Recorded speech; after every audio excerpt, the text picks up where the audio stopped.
काम करने का क्या तरीका था, कितने लोग पकड़े गए? देखिए, ये जनपद पीलीभीत में वर्ष 2024 अगस्त में एक डिजिटल अरेस्ट का केस हुआ था, जिसमें फर्जी तरीके से एक व्यक्ति को डिजिटल अरेस्ट का धमकी और ब्लैकमेलिंग करते हुए उनको बोला गया, जिसने जो कॉलर्स थे, जो स्कैमर्स थे, उनके द्वारा ये बोला गया कि भाई हम सीबीआई से कॉल कर रहे हैं, हम क्या कहते हैं, क्राइम ब्रांच मुंबई से कॉल कर रहे हैं, हम ईडी से कॉल कर रहे हैं, और आपके आधार कार्ड्स को अलग अलग जगहों पे गलत गतिविधियों में यूज़ किया गया है और आपके विरुद्ध जो है कठोर कानूनी कार्रवाई और आपको जेल भेजा जाएगा, और इस तरह के विभिन्न तरीक़ों से उसको डराया गया। उसके भय में आते हुए उस व्यक्ति के द्वारा अपने दोस्तों से भी पैसा उधार लेते हुए कुल 57 लाख से अधिक रुपए इनको स्कैमर्स को दिए गए।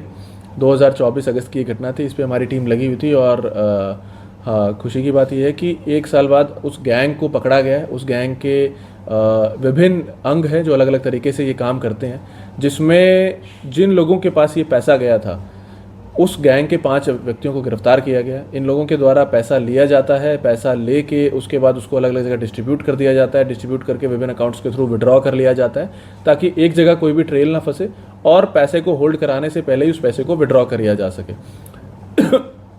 5 लोग इसमें अरेस्ट हुए हैं उस गैंग के, और 3.5 लाख रुपए बरामद हुए हैं, 9 मोबाइल फ़ोन्स बरामद हुए हैं, उसके अलावा आधार कार्ड और अन्य डॉक्यूमेंट्स बरामद हुए हैं जो इनके द्वारा यूज़ किए जा रहे थे इस गैंग में और इस क्राइम में। इसके अलावा ये गैंग अन्य क्राइम्स में भी इन्वॉल्व है, जिसके ऊपर अभी पीलीभीत पुलिस काम कर रही है। इसके अलावा जिन लोगों के द्वारा कॉल करके स्कैम किया गया था, उनके ऊपर भी हमारी टीम सभी लगी हुई हैं, और इन 5 लोगों के अलावा जो अन्य लोग इस गैंग में हैं, उनको भी बहुत जल्दी इसमें गिरफ्तार किया जाएगा। कोई इनामिया भी था इनमें से? नहीं, ये गैंग अभी वर्कआउट हुआ है। इस गैंग के लोगों पे हम लोग काम कर रहे थे, तो आगे अगर इसमें और हमारे अभियुक्त ऐसे निकलेंगे तो उनके ऊपर इनाम करके कार्रवाई की सर, लगातार जो डिजिटल अरेस्ट है, साइबर फ्रॉड के मामले सामने आ रहे हैं, क्या अपील करना चाहेंगे हम लोगों से? देखिए,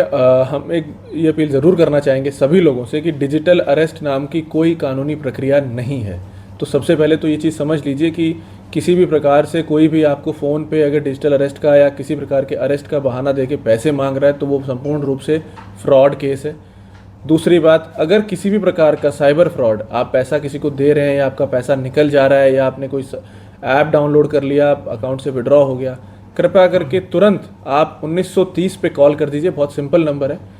उस पर तत्काल कॉल कर दीजिए। एनसीआरपी का एक पोर्टल है, उस पर जाके आप गूगल पे सिर्फ एनसीआरपी पोर्टल सर्च करेंगे, एनसीआरपी पोर्टल सर्च करके अगर उस पर डाल देंगे, वो पोर्टल मिल जाएगा, वहाँ भी आप कंप्लेंट रजिस्टर कर सकते हैं। उसका कारण ये है कि जितनी जल्दी आप पुलिस को सूचना दे देंगे, उतनी जल्दी हम उस अकाउंट में, जो जिस अकाउंट में पैसा गया है, उसको बैंक से बात करके होल्ड करा सकते हैं। होल्ड कराने से सबसे अच्छी चीज़ ये होती है कि कम से कम आगे कितना भी समय लगे उस गैंग को पकड़ने में, आपके पैसे को बैंक कोर्ट्स के माध्यम से रिलीज़ कराया जा सकता है। और एक बार पैसा विड्रॉ हो जाए तो फिर वो पैसा रिकवर तभी होता है जब उस गैंग को पकड़ा जाए और उससे रिकवरी करी जाए। तो मैं यही अपील करूँगा कि कोई भी घटना आपकी जानकारी में किसी के साथ हो, उसकी सूचना